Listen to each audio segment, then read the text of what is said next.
with gum in my mouth, and now there's gum in my hair.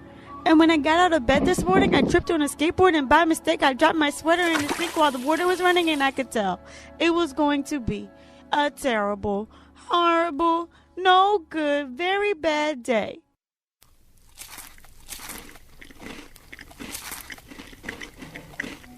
At breakfast, Anthony found a Corvette Stingray car kit in his breakfast cereal box. And Nick found a junior undercover agent coat rank in his breakfast cereal box. But in my breakfast cereal box, all I found was breakfast cereal. I think I'll move to Australia. You are now free to move about the country.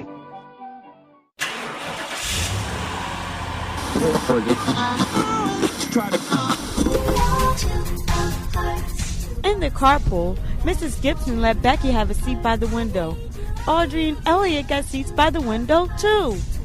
I said I was being scrunched. I said I was being mushed. I said if I don't get a seat by the window, I'm going to be car sick. No one even answered. I could tell it was going to be a terrible, horrible, no good, very bad day.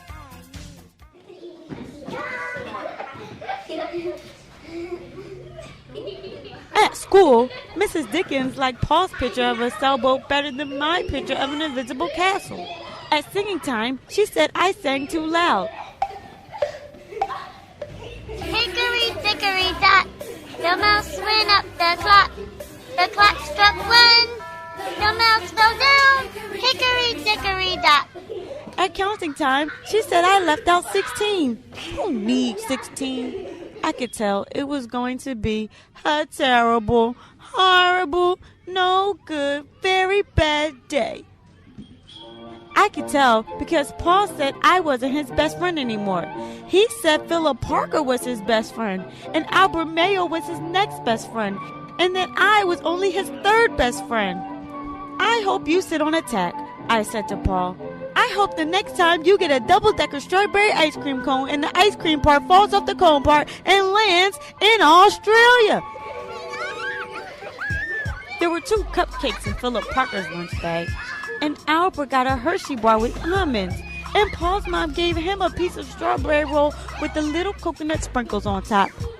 Guess whose mother forgot dessert? It was a terrible, horrible, no good, very bad day. That's what it was, because after school, my mother took us all to the dentist, and Dr. Fields found a cavity just in me. Come back next week and I'll fix it, said Dr. Fields. Next week, I said, I'm going to Australia. On the way downstairs, the elevator door closed on my foot. And while we were waiting for Mom to go get the car, Anthony made me fall where it was muddy. And then I started crying because of the mud. Nick said I was a crybaby. And while I was punching Nick for saying crybaby, Mom came back with the car and scolded me for being muddy and fighting. I am having a terrible, horrible, no good, very bad day, I told everybody. No one even answered. So then we went to the shoe store to buy some sneakers. Anthony chose white ones with blue stripes. Nick chose red ones with white stripes. I chose blue ones with red stripes, but the shoe man said, we're all sold out. They made me buy plain old white ones, but they can't make me wear them. When we picked up my dad at his office, he said I couldn't play with his copying machine, but I forgot. He also said to watch out for his books on his desk, and I was careful as could be, except for my elbow.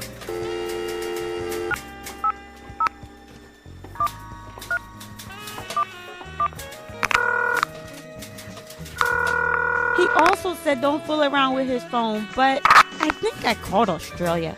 My dad said, please don't pick him up anymore. It was a terrible, horrible, no good, very bad day. There was lima beans for dinner, and I hate lima beans. There was kissing on TV, and I hate kissing. My bathwater was too hot. I got soap in my eyes. My marble went down the drain, and I had to wear my railroad train pajamas. I hate my railroad train pajamas. When I went to bed, Nick took back the pillow he said I could keep, and the Mickey Mouse nightlight burned out, and I bit my tongue. Ow. The cat wants to sleep with Anthony, not with me. It has been a terrible, horrible, no good, very bad day. My mom says some days are like that, even in Australia.